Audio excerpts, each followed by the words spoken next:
Hello, this is Dr. Gary Rose, and welcome to the lecture Addiction, What It Is and What It Is Not.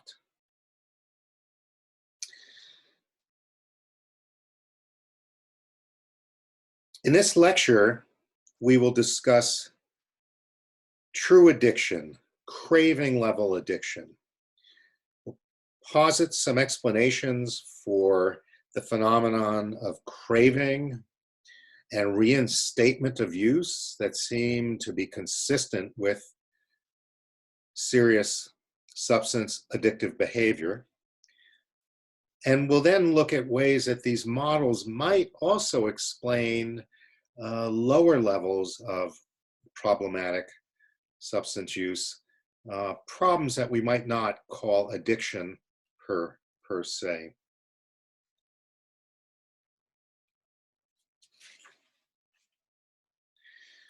So when it comes to thinking about models of addiction, these models vary in terms of how they explain addiction.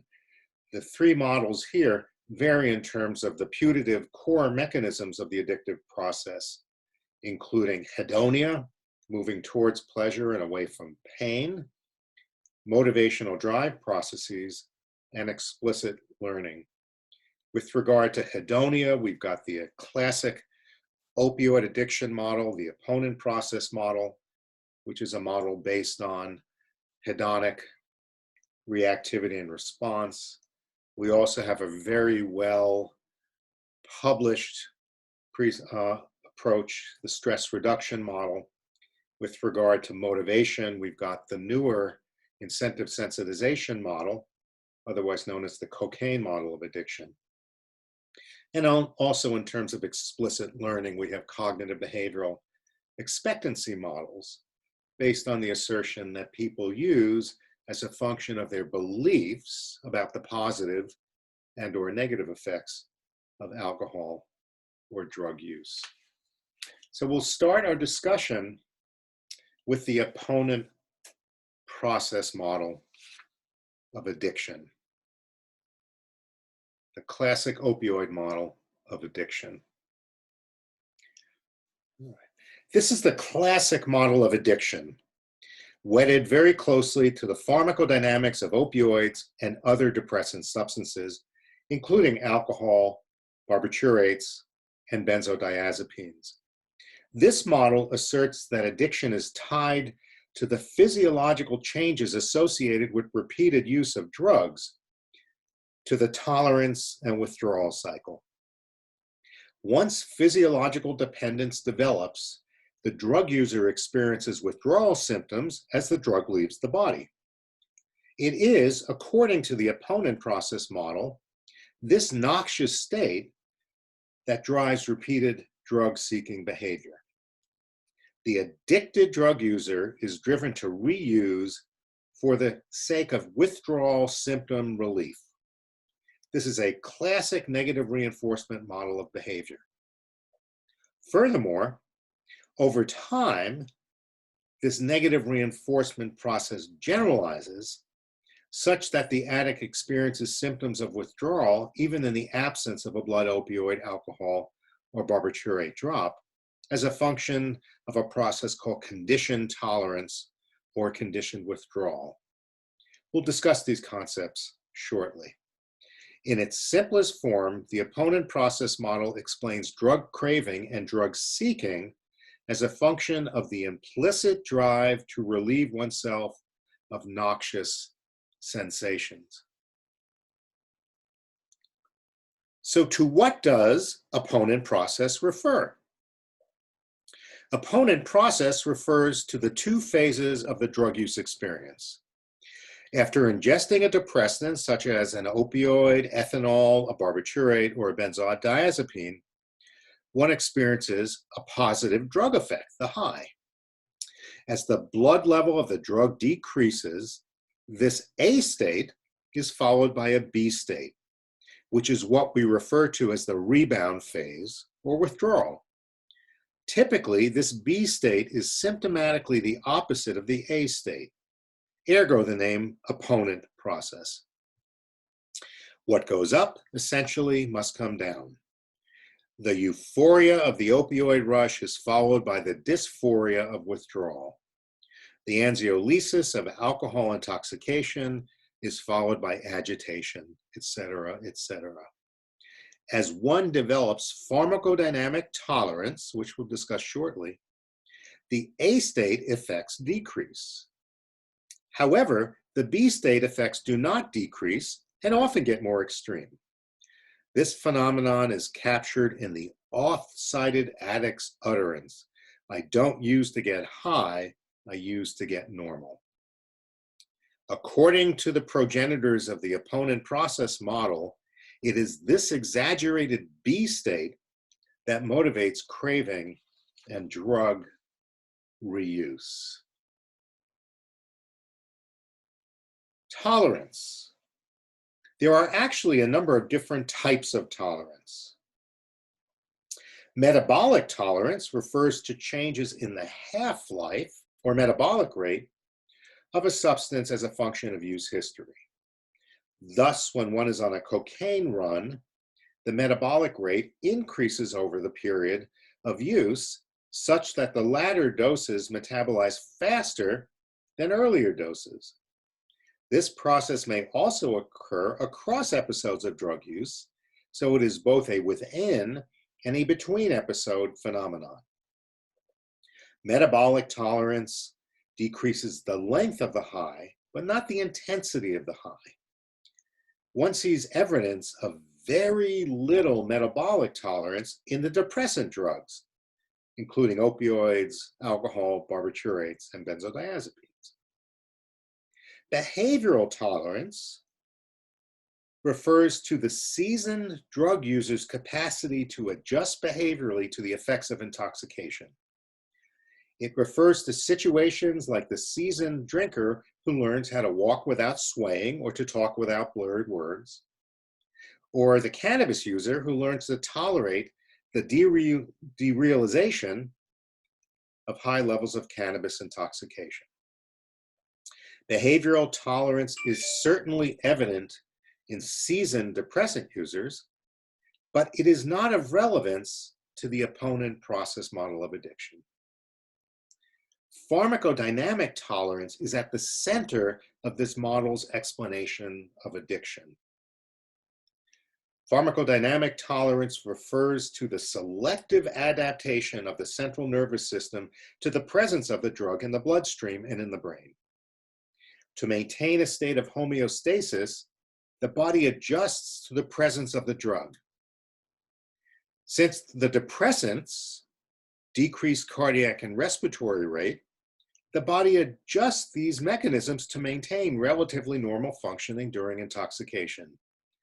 Body temperature adapts, as do mental states such as arousal, fight and flight processes, as well as the functions of many other body systems. This process of adaptation serves a fundamental survival function. This adaptation occurs over time, both within and across episodes of drug use. It is a process that is only observed with respect to the depressant class of drugs. One does not observe salient pharmacodynamic tolerance or withdrawal in the pharmacodynamics of stimulant use, cannabis use, or in the use of hallucinogens. Withdrawal. Withdrawal is the term used for the second phase of the pharmacodynamic tolerance and withdrawal process. As the blood level of the depressant drug decreases, the negative action on body systems decreases. However, the body is slow to adjust. There is a lag between blood drug level drop and readjustment of the body to baseline. This lag, the fact that bodily systems are still in adjustment mode even though blood drug level has dropped, generates the symptoms of withdrawal. For example, during intoxication, blood pressure increases, as does respiratory rate, to adjust for the depressant effects of drugs on these processes. During acute withdrawal, these systems are still accelerated, yielding a clinical picture of hypertension, agitation, and similar symptoms. Withdrawal is said to be completed when the bodily systems have fully returned to baseline or normal functioning. The plot, however, thickens as the process of pharmacodynamic tolerance and withdrawal can become conditioned or triggered by non-drug stimuli.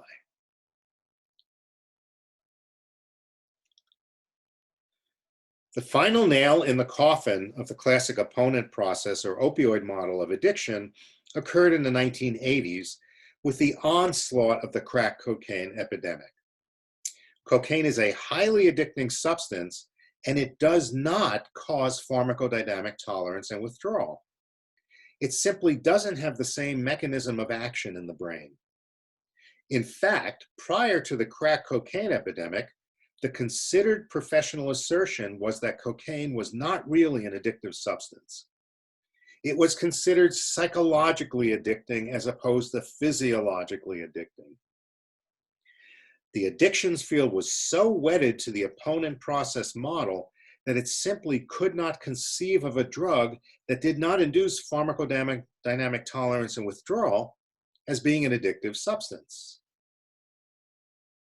By the way, I'll argue later that cannabis is likely truly psychologically addicting, but that has nothing to do with the presence or absence of pharmacodynamic tolerance. It rather relies on inefficiency with which cannabis impacts the midbrain dopamine system. Back to cocaine. How can a substance that does not follow the opponent process model be so addicting? There needs to be a different way to understand the neurophysiology of addiction to explain the commonalities across cocaine, opioids, and alcohol addiction. We turn to that now.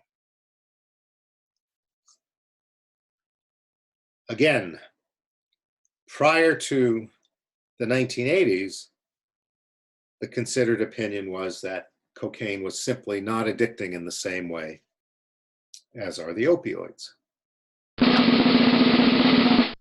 And that was turned upside down very quickly. Okay. The opponent process model elevates physical pharmacodynamic dependence to the position of a core explanatory principle. One becomes physically dependent, and then one craves the drug, seeks it, does it over and over again, as a means of fending off the noxiousness of withdrawal. Physical dependence, withdrawal, drive to feel better.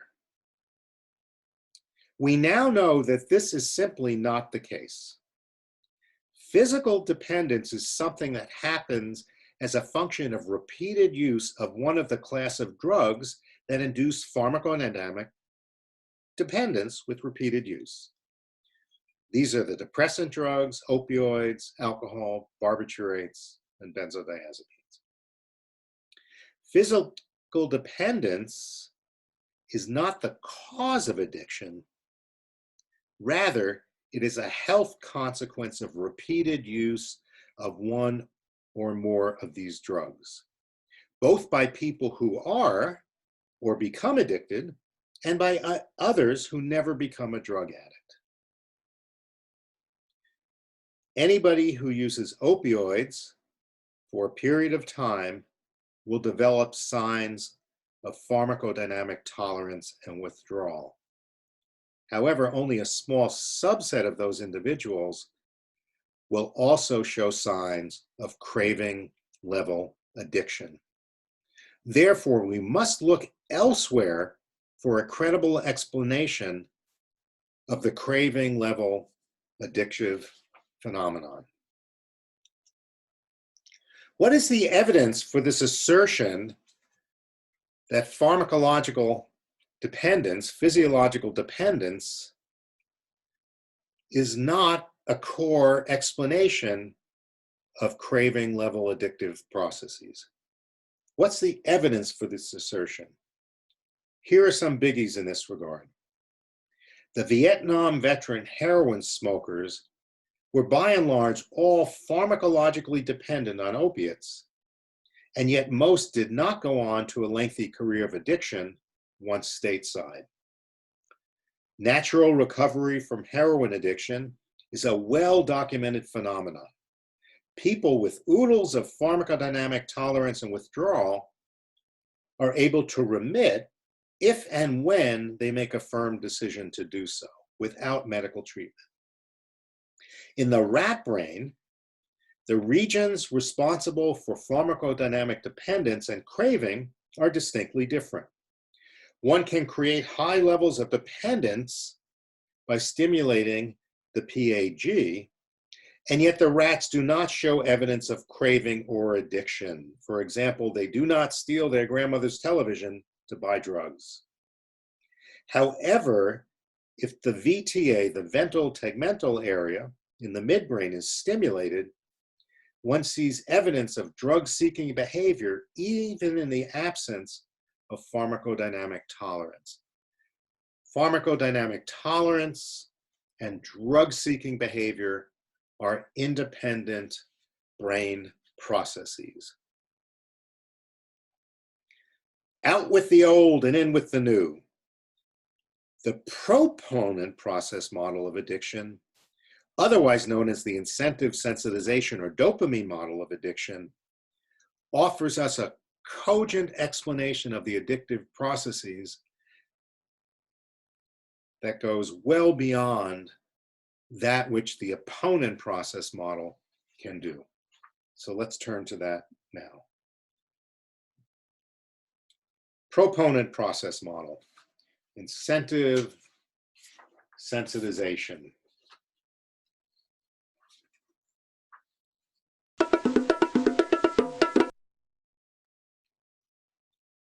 Stimuli, large and small, impact the dopamine system.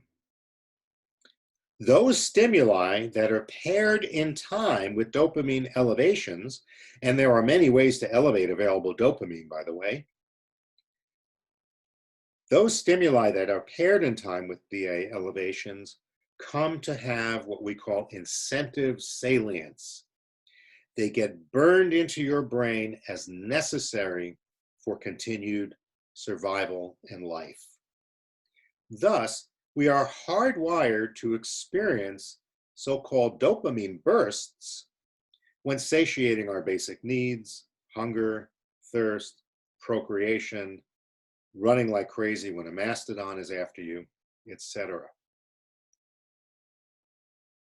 Within this midbrain dopamine system, you would likely have a lot of skinny, half-munched humans without any offspring without this system.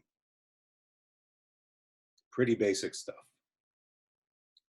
So we've got this dopamine system in the midbrain.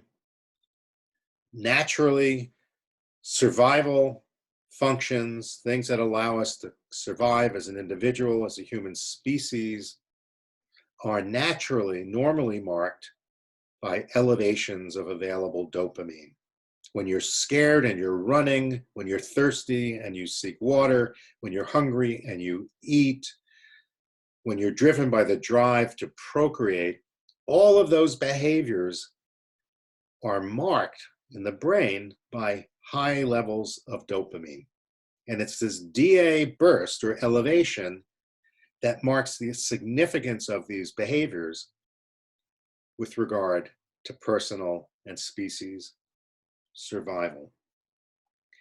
Incentive sensitization occurs subcortically as a function of action in the midbrain.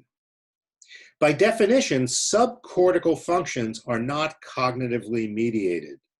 There simply is no conscious or potentially conscious component of this incentive salience process. The process must be deduced by a third-person observation. It cannot, by definition, be reported by the first person. Think of the last time you thought about breathing. You don't think about breathing, generally speaking, because breathing occurs, is managed subcortically in your brain. Same thing with dopamine bursts with incentive salience. Phenomenologically, incentive salience is experienced as a drive to do something repeatedly.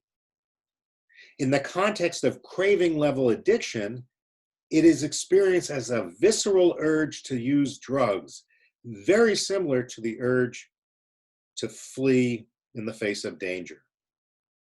However, in the drug case, there is no cognitive understanding of why the urge is present.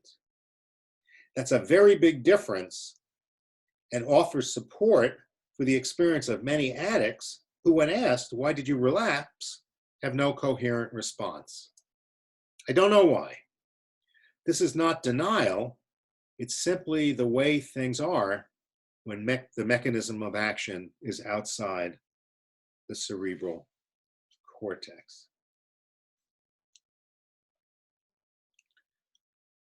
The process of incentive salience occurs in the mesolimbic dopamine system.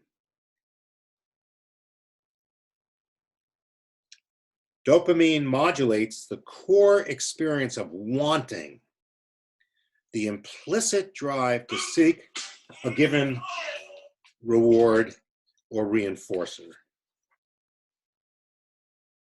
Dopamine does not mark, nor is it any way involved with, the experience of liking or hedonic pleasure or pain. This has been a mistake made in the literature over and over again. The process is implicit and does not have any cognitive components, correlates, nor does cognition in any way mediate the incentive salience process. The motivational salience of a stimulus that increases available dopamine increases over time. This is a process called incentive sensitization, and we'll discuss it shortly. Wanting increases, liking decreases. Liking, the hedonic component, however, decreases as a function of repeated doses of most addicting drugs. This is a function of pharmacodynamic tolerance with the depressant drugs, the decreased A state, and is due to neurotransmitter depletion with stimulant drugs. As one advances deeper into the craving level of addiction, fewer and fewer drug-using events are associated with hedonia, the removal of pain, or the experience of pleasure before, during, or after using. Addicts have reported this forever, that as a function of time, even though the drive to use increases, the hedonic component of use, avoiding pain, experiencing pleasure, decreases. Addicts have reported this forever, but we have not listened to them, preferring to attribute their report to denial or some character immaturity. Individual differences in the rate, intensity, and duration of both incentive salience and incentive sensitization are marked. Different folks' dopamine systems function differently. Also, environmental context will impact one way or the other, the rate and degree of incentive sensitization.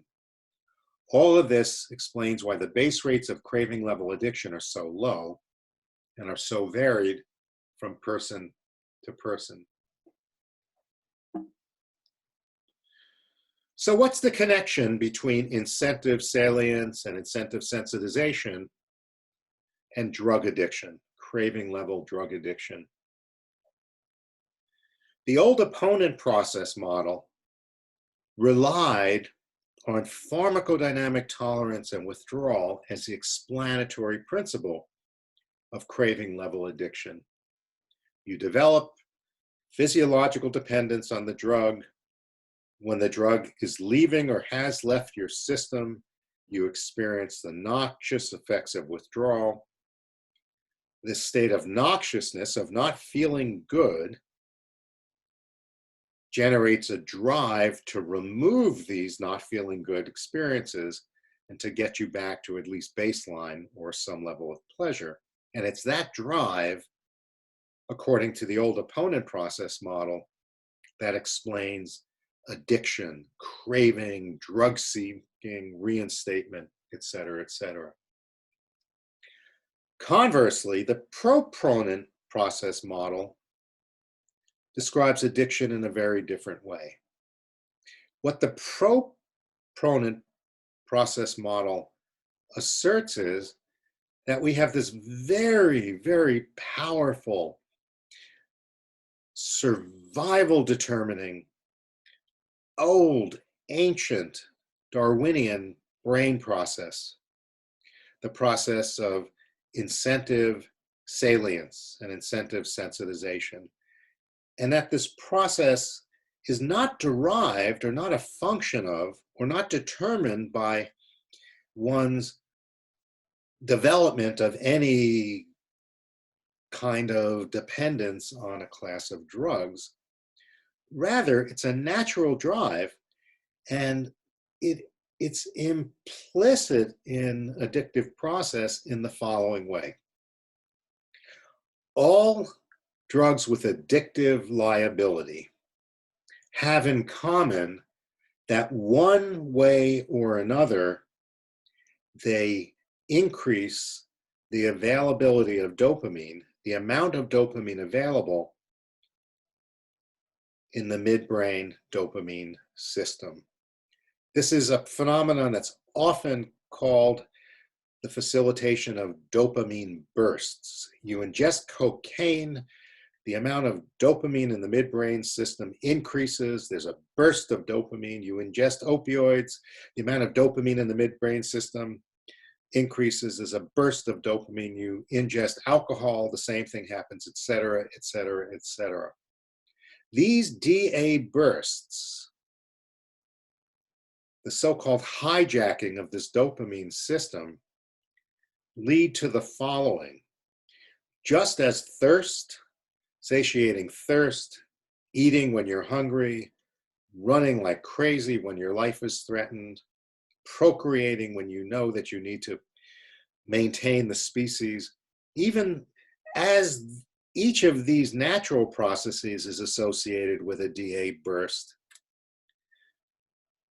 and that becomes a marker for survival. Drug use also becomes associated as a marker of survival because of the same kind of DA bursts. The brain is fooled, so to speak, into believing that ingesting cocaine is as important to survival as is drinking, eating, fighting, or fleeing. And what we know is that not only does each drug with addictive liability manifest this dopamine burst, but the degree to which that is done is a predictor of how addictive a given substance will be. Cocaine is at the top of the list more than any other drug of abuse. Cocaine most effectively increases available dopamine in the midbrain system. All the other drugs in the same column do the same thing to one degree or another. And each of those drugs, cocaine, alcohol, amphetamines, heroin, ecstasy, nicotine, other opiates, each of those drugs has the potential for manifesting itself as the substance around which somebody's addictive craving level behavior functions. There are drugs, intoxicant drugs, that do not do that, that are not associated with dopamine bursts or elevated dopamine in the midbrain system. Hallucinogens, cannabis to a very large degree, and interestingly, the benzodiazepines. The benzodiazepines are very interesting because benzodiazepine use is almost always associated with the development of pharmacodynamic tolerance and withdrawal. We all know that very well. The more you take benzos, the less effect you get from them, and if you abruptly stop taking benzodiazepines, you experience withdrawal. So we have with benzos a class of drugs that demonstrate that phenomenon, which was at the core of the old opponent process model.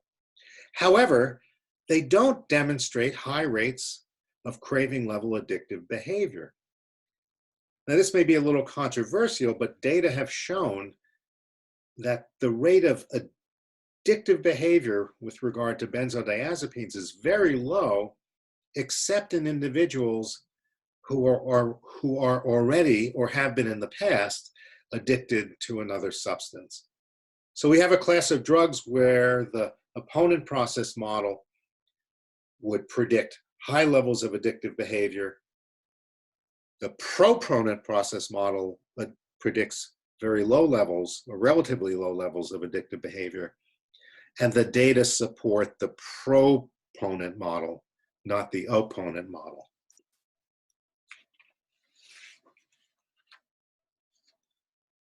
Let's turn back to incentive salience again.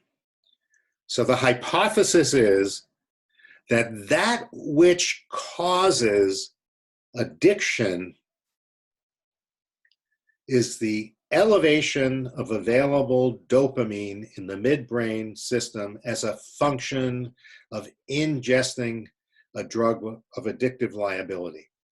As the blood level of this addictive liable drug goes up, cocaine, opioids, alcohol, nicotine, as the blood level goes up, the available dopamine in the midbrain increases. That increase marks the associated behavior: smoking, crack, intravenous use of heroin, et cetera. That behavior is marked as serving as a survival function. This must be done over and over and over again for me to survive. That's the hypothesis. Now let's look at incentive salience a little bit here.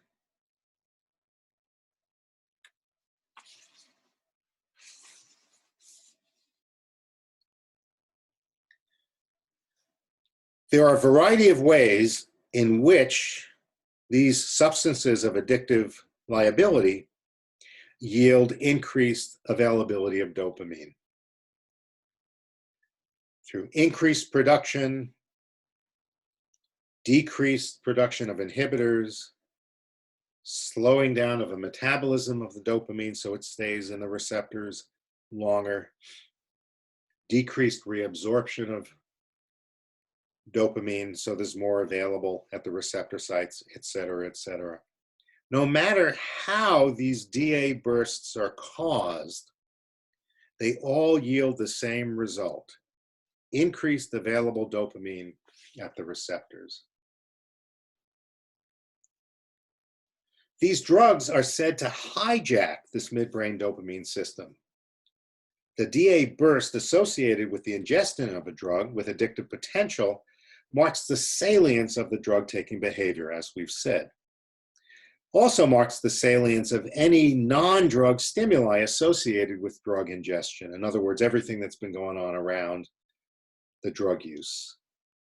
So once again, classical conditioning serves to generalize the incentive sensitization phenomenon. Non-drug conditioned stimuli trigger DA bursts, which stimulate drug-seeking urges and behavior.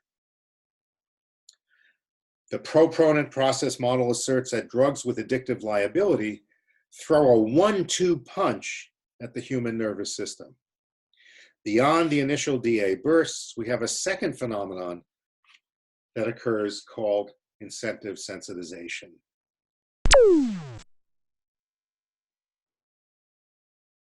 Incentive sensitization refers to the fact that with repeated exposures, the midbrain dopamine system becomes sensitized to the effects of, say, cocaine on the dopamine system.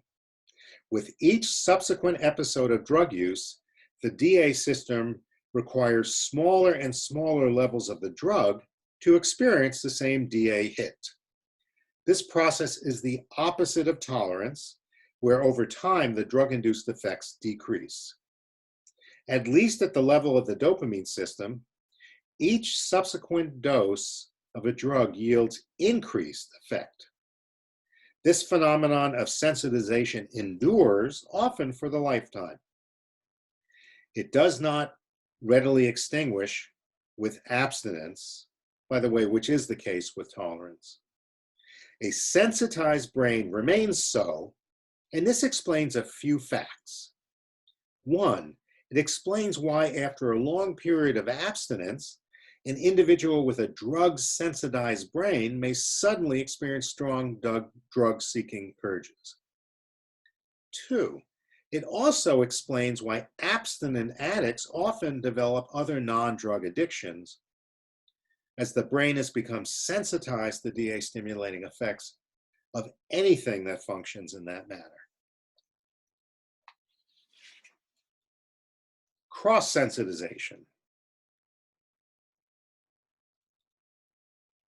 It's the phenomenon of cross-sensitization.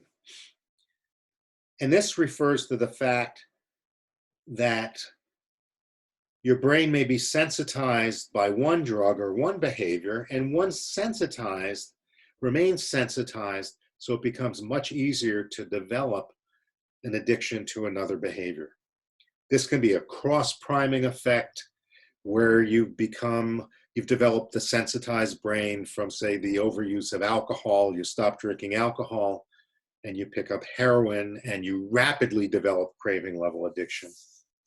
You can have a cross-priming effect where you develop a sensitized brain from some drug of abuse. You put that down, you abstain, and you develop very rapidly an addictive, non-drug kind of behavior. We also know that there's a stress priming effect, that humans who've experienced high levels of stress have the same type of sensitized brain as does the drug addict. And again, once the brain is sensitized, it increases your risk and vulnerability for developing an addictive behavior or another kind of addictive behavior. So this stress priming effect is a way of explaining the phenomenon of a high base rate of alcohol and drug addiction among people who have previously experienced high levels of stress.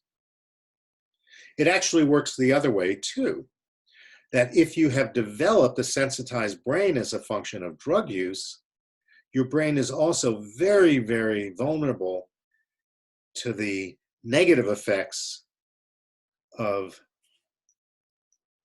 day-to-day stress.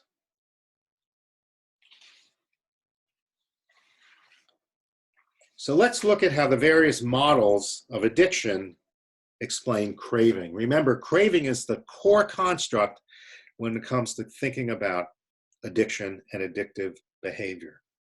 From the opponent process perspective, craving is a negative reinforcement process triggered by the experience of real or conditioned withdrawal symptoms. The drive is to be relieved of these noxious experiences. Social learning and expectancy models understand craving in terms of cognitive mediation. In certain situations, positive expectations are brought to the forefront and then guide the individual's drug use behavior.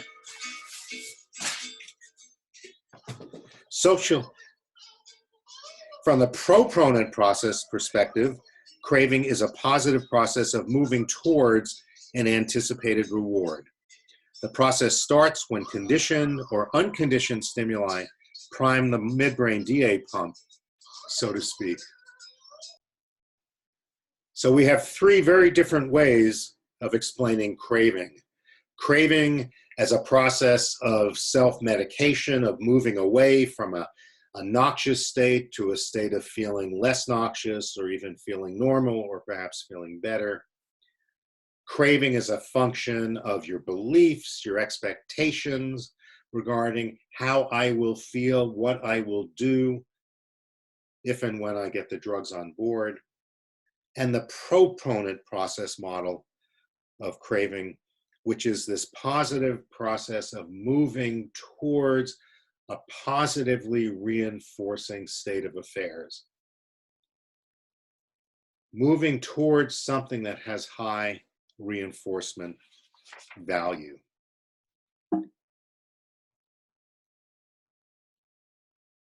Now, let's look briefly at the concept of self-control. Self-control has been the center of most models of addictive recovery forever. AA is fundamentally a sophisticated and educated approach to self-control. It's targeted self-control, it's thoughtful self-control.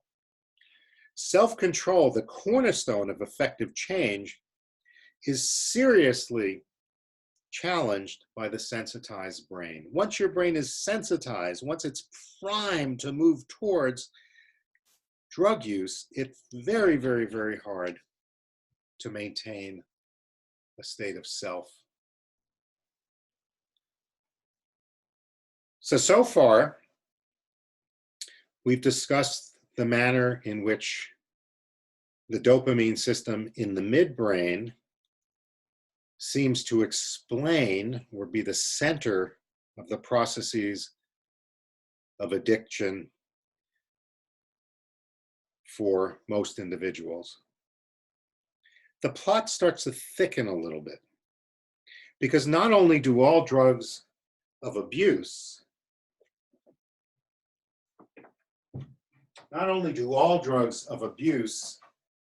impact this midbrain dopamine system, but drugs of abuse, drugs with addictive liability, also impact another dopamine system, the dopamine system in the prefrontal cortex. Now, whereas the DA system in the midbrain modulates incentive salience, this motivational process, the DA system, the dopamine system in the prefrontal cortex, does something very different. It modulates executive cognitive functions. The mesocortical DA system modulates changes in executive cognitive functions associated with intoxication. You ingest a drug with addictive liability, opiates, amphetamines, cocaine, nicotine, alcohol, etc., etc. This results in the phenomenon of DA bursts in the midbrain area, which results in that behavior being marked as salient, as important for survival. You ingest a drug with addictive liability. It also triggers DA bursts, increased available dopamine in the prefrontal cortex, a second dopamine receptor site area. This results in changes in executive cognitive functions, attention, planning, memory, the ability to use language to express emotions, intentions, and ideas, and all sorts of other higher order cognitive capabilities associated with self-control.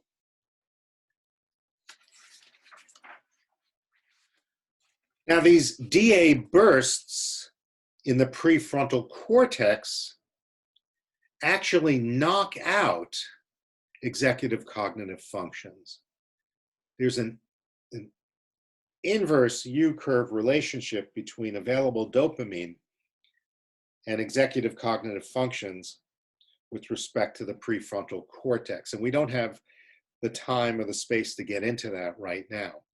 So let's start with the assertion that there's an inverse relationship between dopamine elevation and executive cognitive functions. As available dopamine goes up, at least above the sweet spot for DA, executive cognitive functions get knocked out. They degrade. As DA, available DA in the prefrontal cortex goes up, your capacity to plan, to think clearly, to look at all options before making a decision, to consider all possibilities before making a decision, all of those capacities degrade. We call this that we say that dopamine knocks out prefrontal cortex executive cognitive functions. Planning, perspective taking, impulse control, and other ECF processes temporarily go offline. This again has evolutionary roots.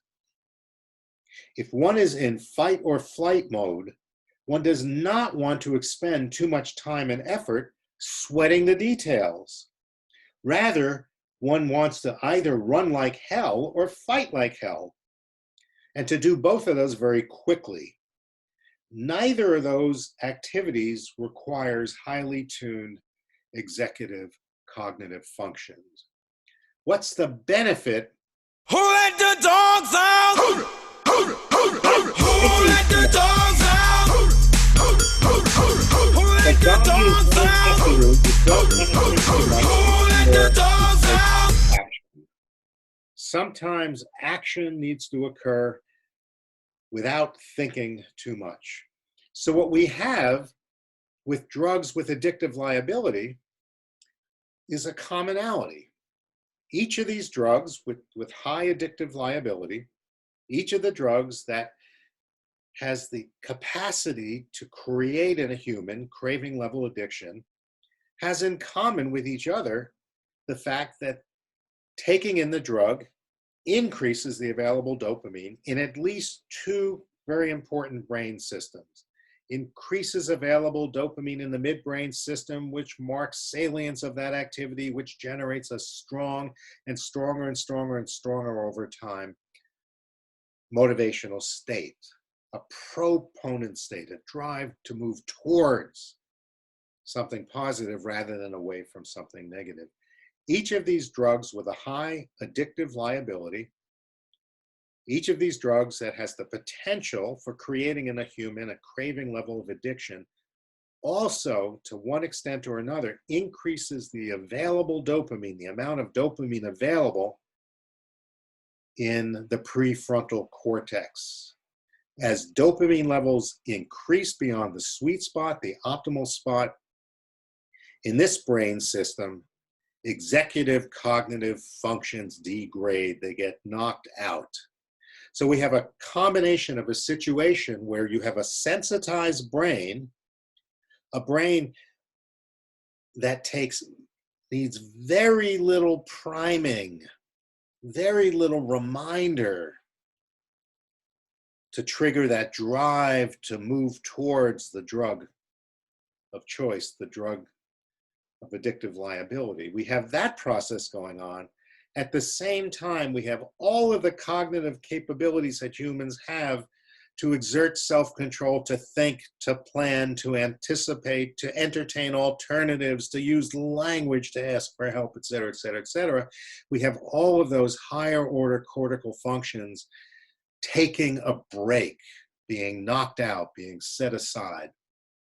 So if we think about the importance of self-control to behavior change, whether the behavior change is a health behavior change like eating fewer potato chips, walking longer distances, or a health behavior change that's associated with the problematic use of a drug, each of those health behaviors requires ultimately the exertion of self-control. Self-control is hard in the best of situations. Self-control becomes much more difficult when you have a sensitized brain. Self-control becomes even more difficult when you don't have the executive cognitive functions, those higher order cognitive capabilities that you need to help you plan and think and delay gratification and so forth. And that's the state of affairs with regard to craving level addictions. We have a set of behaviors, a scenario that optimizes one's inability, that optimizes the challenges of recovery, whether they be abstinence or moderation. So this is Dr. Gary Rose. If you have any thoughts, questions, comments, ideas, please contact me via my website, www.garyrosetraining.com.